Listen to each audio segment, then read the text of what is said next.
বিদেশিরা, প্রবাসীরা আমাদের এই মোবাইলগুলোতে, আমার মোবাইলে তো অহরহ বিদেশিরা কল দেয়, আমগো বয়ান ওই যে মোবাইলে শুনে কাঁদে।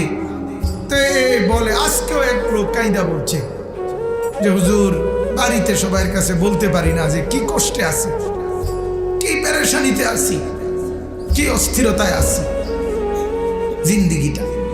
এজন্য বাজার খাস করে ওই লোক দোয়া চাইছে আজকে, হুজুর আমরা প্রবাসীদের জন্য। উনি অনেক ভালো লাগছে আমার একটা কথাই, ওই লোকটা আজকে দুপুরে মানে 5-7 বার কইছে এই কথাটা, হুজুর আমরা প্রবাসীদের জন্য একটু দোয়া করেন।